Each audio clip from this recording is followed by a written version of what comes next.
بسم اللہ الرحمن الرحیم۔ السلام علیکم۔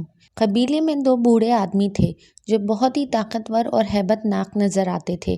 ان کے کچھ پیروکار تھے جو ہر وقت ان کے ساتھ رہتے تھے۔ ان میں سے ایک کے ہاں لڑکا تھا اور دوسرے کے گھر لڑکی تھی۔ اس لڑکے کی اور لڑکی کی آپس میں شادی ہو گئی۔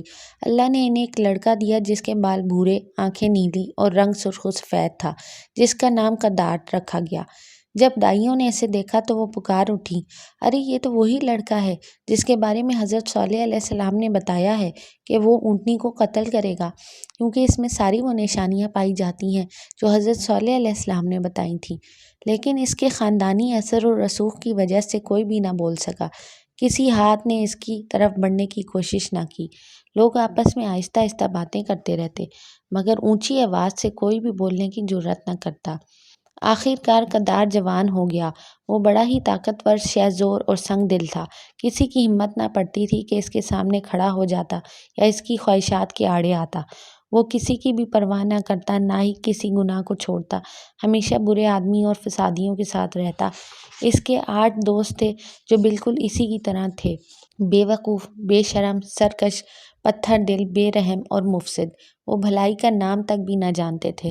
جب ان سرکش اور مفسد آدمیوں نے دیکھا کہ ہمارے بزرگوں اور حضرت صالح علیہ السلام کے متبین مومنوں کے درمیان جھگڑا ہے اور یہ کہ ان کے باپ دادا حضرت صالح علیہ السلام کو مارنا چاہتے ہیں، تو انہوں نے اپنی ساری کوششیں حضرت صالح علیہ السلام کے ساتھ لڑنے جھگڑنے میں صرف کر دیں اور لوگوں کو حضرت صالح علیہ السلام کی اونٹنی کو مار ڈالنے پر اکساتے رہے۔ لوگ ڈرتے تھے کہ وہ اللہ کی نشانی کو کیوں کر قتل کر سکتے ہیں، اگر انہوں نے اسے قتل کیا تو ان پر اللہ کا دردناک عذاب نازل ہوگا۔ وہ لوگوں کو اونٹنی کے مار ڈالنے اور اس کی کونچیں کاٹنے پر بھڑکاتے رہے، حتیٰ کہ قوم کے لوگ انہی جیسے ہو گئے۔ ان سے اللہ کا ڈر جاتا رہا۔ اونٹنی کو مارنا اور اس کی کونچیں کاٹنا، اسے ذبح کر دینا ان کے لیے کوئی بڑی بات نہ تھی۔ وہ اسے ایک معمولی فعل سمجھتے تھے، مگر اس کام کو کرنے کے لیے آگے کون بڑھے، اونٹنی کون قتل کرے؟ سب سوچتے رہے اور اس کو ایک ادنا سا کام سمجھتے رہے، مگر یہ ہمت کسی نے بھی نہ کی کہ آگے بڑھ کر اونٹنی کو مار ڈالتا۔ ان کی محفل میں ابھی تک یہ فیصلہ نہیں ہو سکا تھا کہ کون اونٹنی کو ذبح کرے۔ آخر کار مجلس بغیر فیصلے کے برخاست ہو گئی۔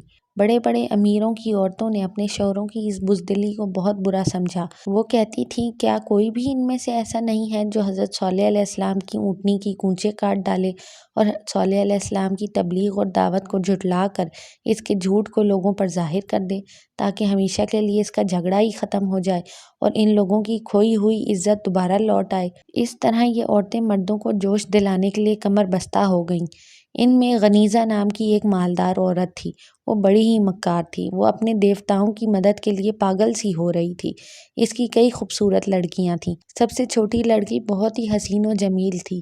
قوم کے بڑے بڑے امیر نوجوان اس کا رشتہ کرنے کے لیے آرزومند تھے، مگر اس کی ماں انکار کر دیتی تھی، کیونکہ وہ پہلے دوسری لڑکیوں کی شادی کرنا چاہتی تھی، کیونکہ وہ اتنی خوبصورت نہ تھیں۔ یہ عورت قدار کے پاس آئی۔ اسے معلوم تھا کہ قوم کے 8 غنڈے اس کے ساتھ ملے ہوئے ہیں۔ وہ یہ بھی جانتی تھی کہ حضرت صالح علیہ السلام سے یہ اکثر لڑتے جھگڑتے رہتے ہیں۔ اس نے اس کے سامنے اپنی لڑکی پیش کی اور کہا، قدار، اگر تو نے اور تیرے ساتھیوں نے حضرت صالح علیہ السلام کی اونٹنی کی کونچیں کاٹ ڈالیں تو یہ تیری ادنا سی لونڈی ہوگی۔ وہ بدبخت کہنے لگا، میں صالح کی اونٹنی کے لیے ہی تو پیدا ہوا ہوں۔ ایک اور مالدار نوجوان عورت تھی جس کا خاوند مر چکا تھا۔ وہ اپنے چچا کے لڑکے کے پاس آئی جو قدار کا بھائی تھا۔ اسے جوش دلاتے ہوئے کہنے لگی، اے چچا کے بیٹے، اگر تو نے صالح علیہ السلام کی اونٹنی کو ذبح کر دیا تو میں اور یہ میرا مال سب تیرے ہوں گے۔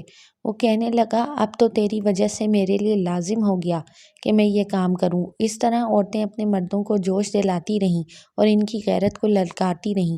اس بارے میں عورتوں نے اپنی پوری قوت صرف کر دی، ایڑی چوٹی کا زور لگا ڈالا۔ ان عورتوں نے خفیہ جلسے کیے۔ آخر کار انہوں نے قدار اور اس کے ساتھیوں کو رضامند کر لیا۔ انہوں نے اونٹنی کو قتل کرنے کے لیے ایک پروگرام مرتب کیا۔ اونٹنی کو قتل کرنے کے لیے جو دن انہوں نے مقرر کیا تھا وہ آخر آ گیا۔ یہ 8 بدنصیب اپنا کام کرنے کے لیے چل پڑے اور نواں بدبخت قدار ان کے آگے آگے تھا۔ وہ اس طرح نعرے لگاتے تھے جیسے کوئی قلعہ فتح کرنے جا رہے ہوں۔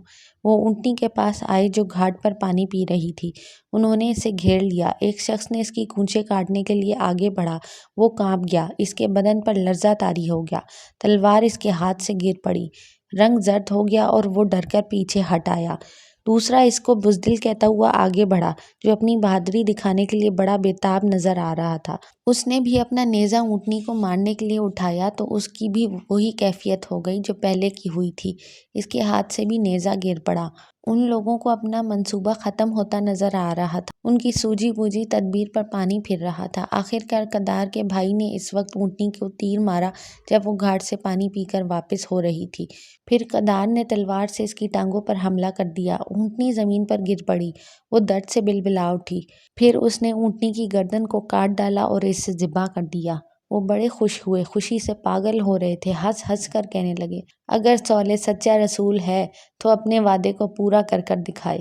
جب اونٹنی کے بچے نے اپنی ماں کی یہ درگت بنتی دیکھی تو وہ ڈر کے مارے پہاڑ کی طرف بھاگ گیا۔ قاتلوں نے اس کا تعاقب کیا تاکہ اسے بھی ذبح کر ڈالیں۔ جب حضرت صالح علیہ السلام کو اونٹنی کے انجام کا علم ہوا تو آپ وفور غم سے روتے ہوئے قوم کے پاس آئے۔ منافقوں نے عذر خواہی کرتے ہوئے کہا، یہ لونڈوں کا کام ہے، ہمیں اس کا کچھ علم نہیں۔ آپ نے فرمایا، اس کے بچے کو تلاش کر لاؤ تو شاید تم اللہ تعالیٰ کی گرفت سے بچ جاؤ۔